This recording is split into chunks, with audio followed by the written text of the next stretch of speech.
Hello, Graham. Oh, Faith, this is so good to see you again. I've missed you. Yeah, so it's been 2 weeks since we last did this, or we skipped 2 weeks, so I guess it's been 3 weeks. Hasn't the world changed during that time? Especially for you. I know that's Greece behind you, but Montana is really wrapped around you. And I'm dying to know what your first knee-jerk reaction to Montana is. Yeah, it's very interesting moving to a new place in a time where like the place that you are is like the place more than it is the people, where like it used to be like the place that you moved to, the people was more than the place. That sounds super Yes. confusing, but I mean, like, because I can't really meet a whole lot of new people, like the environment around me is the place that I am now. But Yeah. it's beautiful. It's gorgeous. I mean, they call it Montana for a reason. There's lots of mountains everywhere.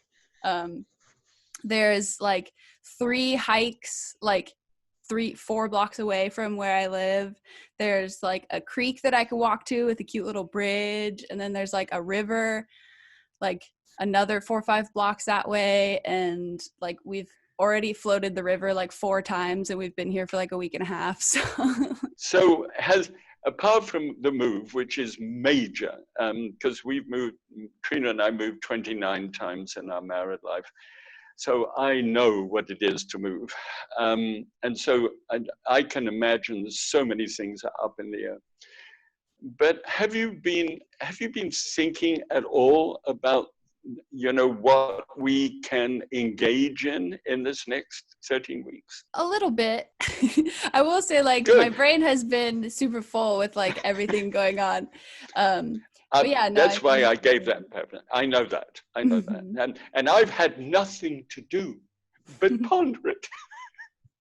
when we last spoke, or when our last episode before our little break, we had both talked about choosing an attitude of joy in the midst of everything, and we're kind of excited to Yes. have like a longer time to ponder something, because a lot of the things Yes. that we've talked about are huge, like, life decisions. And while a week is like more than I probably would normally choose to think about, that is something, some of the things can benefit from thinking about them more. And that's one of the nice things about like continuing to talk to each other, is we can still like Yes. think of a new idea from something we talked about in, Sure. when did we start this? April? Yes, we did. Yeah. Yes. That's crazy. Yeah, so I've mostly been well, okay, every time I think about the idea of choosing joy, more so every time I try and explain it, I always feel like I never explain how difficult it is for me.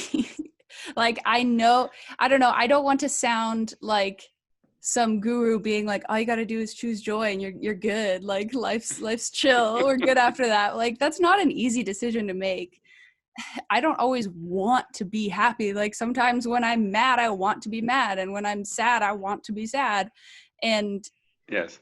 the decision to like go through life with more joy than other things is not easy, but I know is something that's like super healthy, not only mentally for me, but also like physically, because like your body is really worn down by stress and Yes. tension and anger and stuff like that. So like having the Yes. attitude of joy, you can still accomplish so much with that.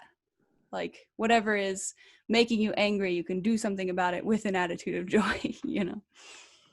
Right. But it's not easy to do. It's not easy to do, but I do have an experience that I think that I would like to share with you, where I do remember joy, absolutely. And I continue to have joy every time I actually functionally entered into a certain practice. And it was consistently joyful experience. So let's try it. Let me ask you the question. Do you ride a bicycle? Mm-hmm. Okay. Did you at any time, did your dad or mom put training wheels on a small bicycle in order to be able to try and give you an independent feeling that you were actually riding the bicycle, but you probably can't remember the training wheels. I can Mm. only barely remember mine, but can I you think sort of okay? I think that they did. I definitely remember my dad Yeah. like holding the seat of the bicycle and just like running along Yes. behind me, and then me just like going past him and like toppling over. But I got it Well, eventually. yeah, well, now I'm so glad you mentioned that, because I remember the training wheels, and I remember the training wheels being taken off. Mm. And immediately I found it extremely, I was extremely apprehensive about that. But my dad was hanging on to the saddle, just like he did, like yours did with you. It's okay, it's all right, let's keep on. And you're wobbling all over the place. And then suddenly he takes his hand and you're making it. Now, all of a sudden, there's the apprehension of, oops, and you fell over. But before long, you were doing it on your own. There was nobody hanging on to you, no training wheels, and you could ride your bike from point A to point B. The first time in your life you were independently mobile and able to make that choices, and your body was infinitely adjusting balance automatically. You didn't have to really think about it. It was happening. Does that come anywhere near joy for you, if you think about it? Like the process of riding the bicycle, or the knowledge that Yes, like yeah. The process learning. of being let go, no training wheels, nothing, nobody hanging on. It's now just you, and you're balancing on two wheels, and you can steer that thing where you want it to go. Now, there's an apprehension about that, but there's also a joy in that. Yeah, I think that that definitely it. I I do love always you. You really do ponder things beautifully. I always tend to like, my initial focus in those situations tends to be the like anxiety aspect of it, just like, oh no, I'm on my own now. But there is like Yeah. definitely a lot of joy that comes with like knowing that you have the strength and freedom to make your own decisions and move on. Yes. And you see, I think that was when you left your parental care, in a sense, and you had your very first experience of looking after yourself, in a sense, and catching your own balance. I think there is something really special about that one. And I think it's what we long for, in some sense, looking into the future. I don't really need the training wheels that are put around me all the time by my community, telling me what I can and can't do and everything else. I really think there's something better down the road. When I take my bike along this pathway and I can look over the fence, like you are behind you at the moment, and I can see this gorgeous view full of cypress trees. I know that's Greece. And oh, what a view. And you see, I think there's joy in that journey. When we stop, when we're not always hanging on to the handlebars of the bike, not always hanging on to the steering wheel. When we started this conversation up that mountainside, now and again we can park and get out, get off, and hang on to somewhere and look in the future. And there's got to be something about our look into the fills us with not the apprehension, but fills us with joy. And I think if you and I, in our looking into the future, can see it joyfully, then I think others might see it joyfully too. And then we've got a little group of people going down the road with joy instead of apprehension. Yeah, and this current moment is by far the hardest time to do something like that, but I think that makes it all the more necessary. Yeah. Okay. Do you know what is so special, my dear? Is occasionally when the Zoom thing stops and you are listening so attentively to me. It's the first time in my life that anyone has paid me that amount of attention when the Zoom stops. You know? It's a wonderful feeling. It's pure joy. It's like, he'll be back eventually. I'll just wait. Yes, that's right. So, you know, I came across a word this week, a way, and it's very hard to say. It's actually spelled out O blow, so O blow qui, obloquity, obloqui, obloqui, Oblaqui. right? Obloqui. What does it So, mean? I'm so glad you asked. It means adverse words, aggressively nasty words hurled at people in the public domain. In other words, a politician can suffer from years of obloquity, of always having people heaping scorn and contempt and derision upon them. And I see this as a season of people hurling this word at each other. And we, if we're listening at all to the media, have to endure people saying nasty things about each other. And if I don't watch it, I can treat that like a baton, like I've got up behind me here, and I can grab a hold of that baton and I can run with it. I can run with the negative. And there's no joy in that. None. It's just filled with apprehension and dread. If he wins, then everything is thrown up in the air and we all fail and everything. Oh, come on.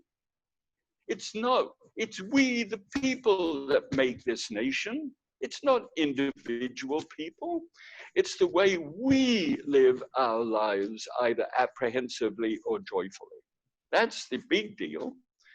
And so I've always been a person that tends to look at the world as being half full, not half empty. I'm really an optimist. And I've had so many failures in my life that you'd think I get used to failing. But honestly, just talking to you is a joyful experience for me. It's something that is filled with promise. I just think you and I are going to stumble over some things about the future, which are just awe-inspiring. And I think we stumble. It's not our ideas. I think we're going to stumble over them. And I think our viewers are going to participate during this 13 weeks. I don't know how, but I just know that we're going to get some more feedback from those people who are watching us. That's important, I think. Yeah. Okay, so how do we do that is the question. And that's my kind of been my knee-jerk reaction. My knee-jerk was I was getting so upset by certain people who were retweeting or repeating whatever they're doing, negatives. Why can't we, the people in between, have a reasonable conversation with each other about how the future can be better than the present? That's it. More resilient and more sustainable. I got that feeling out of being with you. I know that you don't necessarily exude those things. I think you're a little apprehensive about them. You don't really know enough, perhaps, about what it's going to take, but neither do I. But I do think you want it. Yeah. And so do I. The fact that you gave up eating meat in order to reduce the methane content of our atmospheric change at the moment, from climate point of view, just turned a little switch on in my mind. So are you prepared to make a daily lifestyle change because you're that committed? It's a tiny change. It doesn't add up to anything, but it's a big change for you to have done that. And so I went away from that saying, if she can take that, I can too. Really. Yeah, and And that's like, I'm vegetarian now. and that's another one of those things that I don't know, at this point I've like gotten used to it for long enough that it feels small again, but I like have to keep reminding myself how big of a change that can be. But I think what's difficult about doing small changes is that like at a certain point I like feel like I'm building up to some sort of big change and I like don't know what that is yet. Yes.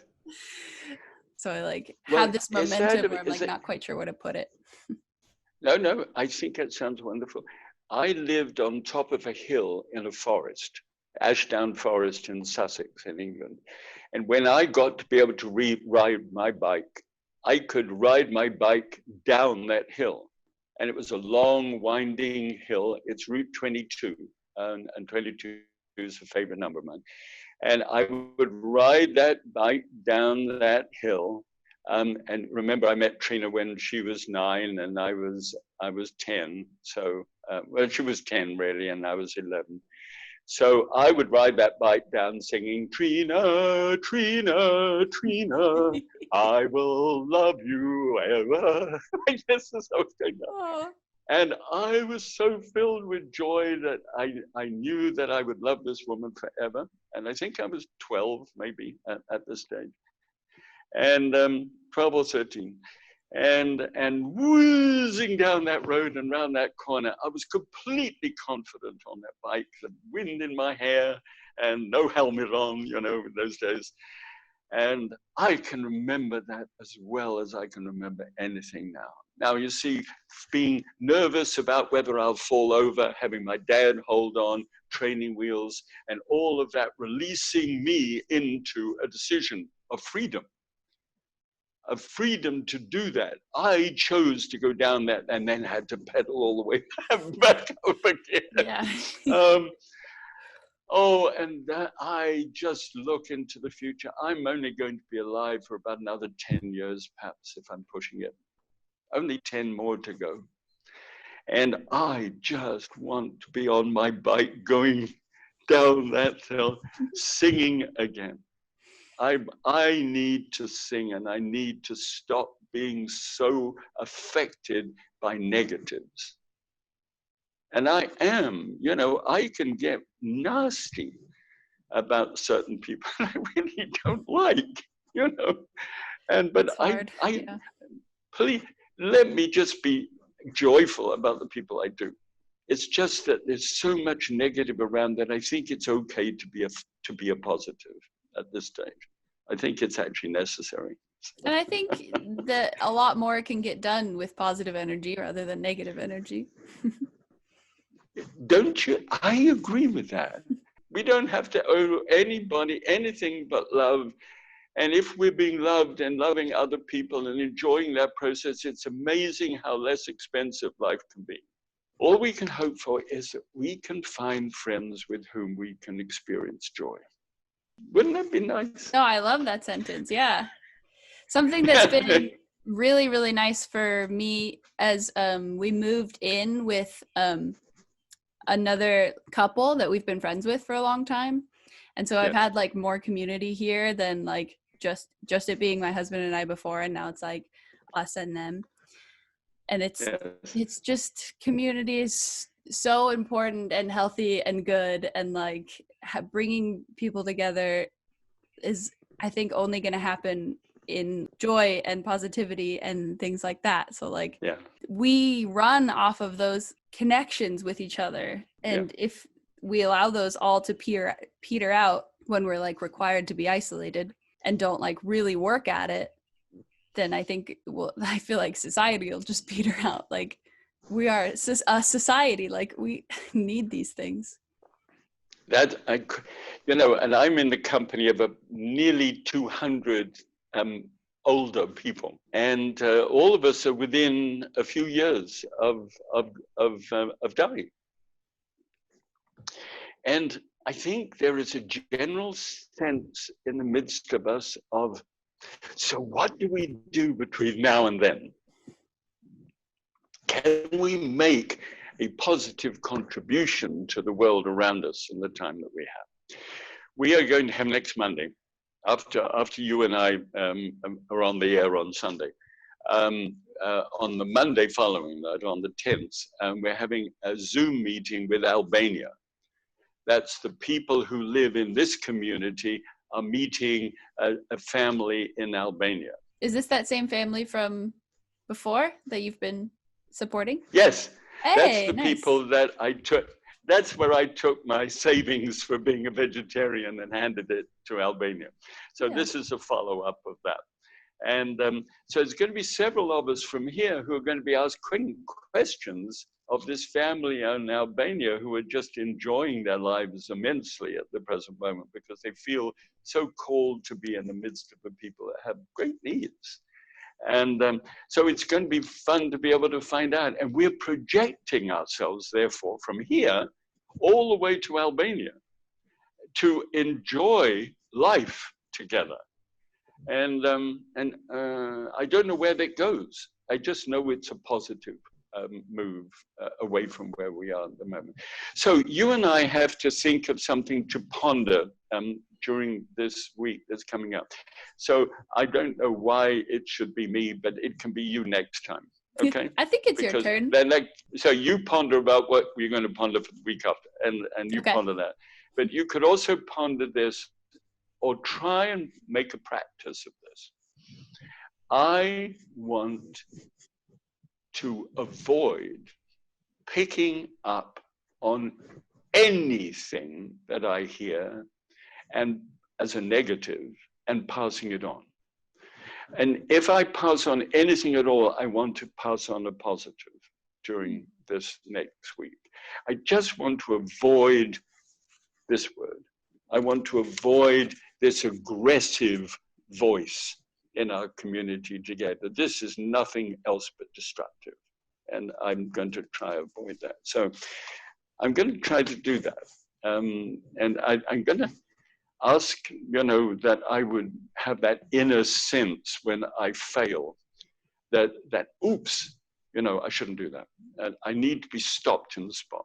That's so. Can we try that? Yeah, I mean, that's not an easy thing to just start doing, especially like when you hear something negative like that, your initial is like, I need to share this with someone. I need to like have someone be mad with me or like sad with me or something. So it won't be easy. That's exactly right. Yeah. I think it's, important. There are people out there who are deliberately brushing our fur the wrong way in order to have us go online and start sharing it, because they know the stuff that's going to brush our hair the wrong way. And we're so good at tweeting on something that we don't like. Did you hear this? Can you imagine that? I was told the other day that there was a bonfire in Portland where they were throwing Bibles and then the American flag, setting fire to that, and putting a pig's head on the top of that bonfire in order to representing the police. Now, I have been unable to find that was true, but that was passed to me. As, can you imagine these people doing this? And no, I can't. And no, I won't. And no, I will not pass that on. Sorry, but I will pass on good things. So this week, we will be pondering not passing on these negative things that are all being thrown at our faces all the time, but only passing on the positives and trying to be a filter for those things, and not being part of the snowball rolling down the hill, but maybe stepping out of the way and yes. Seeing the sunflower growing out of the snow. I don't know, my metaphors are getting ahead of me, but anyway. I love it. I love them. That's what we'll be thinking about this week, and we will get back to you next week. Oh, and please do, if you haven't already, please do remember to subscribe and like the video if you enjoyed watching, and please, please, please leave a comment. We really love keeping your thoughts and opinions in mind in all of this. This is a journey that we're all on together, so leave a comment down below. This has been Tea at 3. I'm Faye Schmidt. This is Graham Care, and we'll see you next week. Bless you, my dear. God bless.